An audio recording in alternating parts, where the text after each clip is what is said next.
Hiya, welcome. Right, so today we're going to look at fractions, right? So let's go to the very basics. We're going to start with question 1 and we're going to fill the questions through with each other. Feel free to stop me at any point. If you have any questions, if you'd like me to repeat something again, feel free to stop me at any point at all. Right, okay, so let's start with question 1. Let's start from the very basics. Right. Adding fractions. So what do we do when our fractions have a same denominator? So let me explain this briefly. So when adding or taking away subtractions, we need to make sure that our bottom numbers, in other words, our denominators, are the same. Then we can go ahead and add our numerators, the top numbers, add or take away, whichever way they may be, add or take away our numerators or denominators. So if we have a question like question 1 where our denominators are already the same, what do you think we do?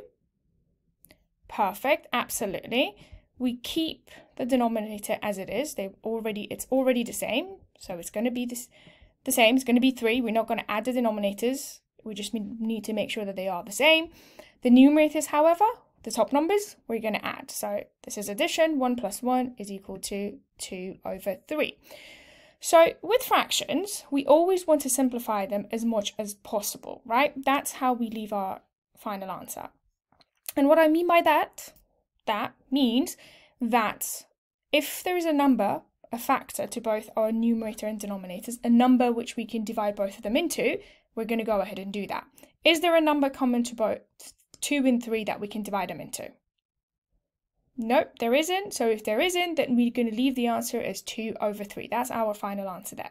Okay, let's go over to question 2. Now, this is where things get a little bit more complicated, but not harder at all. We can totally do this. Right, so now our denominators are different. We got a 5 and a 6. So what we want to go ahead and do is get a common denominator for both of them. Find a common denominator. So first thing is, I'm going to write it like this. Any ideas? What do you think? How do we find a common denominator to that? Right, so we need to find a number that is on a multiple that's common to both of these numbers. So a number that is on both of their times table. Right, over here, so in other words, we can also, if you can't think of one, we can multiply the 2 together. So multiply the 2 denominators together. 5 times 3 is equal to 30. 5 times 6, that's what I meant to say. 5 times 6 is equal to 30, right? So whatever we do to the denominator, we're always going to do the same to our numerators. Always remember that in terms of fractions. So to go from 5 to 30, what do we multiply it by? Absolutely, we multiply it by 6. So we're going to do the same to our numerator as well. We're going to multiply by 6. 1 times 6 gives us 6. Now it's going to get a little bit messy, so follow through with me, and if it gets confusing at any point, just stop me and I will happily explain again. So to go from 6 to 30, what do? We can multiply it by 5. Whatever we do to the numerator, to the denominator, we're going to do the same to the numerator. So we're going to multiply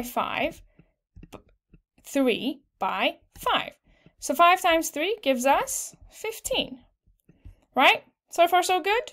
Any questions at all? Perfect, right. So, same as before, we keep our numerator as it is, our denominator as it is, so 30. That stays the same. We're going to add our numerator together. So 6 plus 15, what does that give us? Absolutely, it gives us 21. So we have 21 over 3. So I'm going to explain once again. So first of all, when we have an addition or subtraction of fractions, we need to make sure that our denominators are the same. So we look at both of the times table and find the smallest multiple is always easier. If we can't think of one on top of your head, we can multiply the 2 together. So 5 times 6 gives us 30. How do we go from 5 to 30? We multiply it by 6. What do we do to our numerator? We multiply it by 6. So 1 times 6 gives us 6. We're going to do the same to the next one. How do we go from 6 to 30? We multiply it by 5.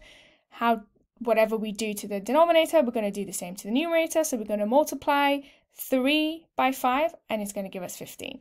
Our denominator stays the same, 30. our numerator, we add together. So we've got 21 over 30, right? So far, so good. Any questions at all? Fantastic. Right, so now look at our numbers, 21 over 30. Can we simplify that any further? Absolutely, we can. Is there a number that is a common factor to both, as in we can divide both of those numbers into the same number? What would it be? What do you think? Yes, we can divide both of them into 3. So 21 divided by 3, what does that give us? 7, absolutely. 30 divided by 3, what does that give us?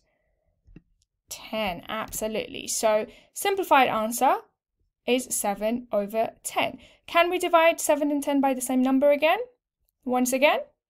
No, we cannot. Remember, we don't want to deal with decimals. Only if we can get whole numbers. We don't want to get decimals. So that is going to be our final answer, 7 over 10. Well done. Any questions at all? No? Great. Let's move on. Well done. Thank you very much.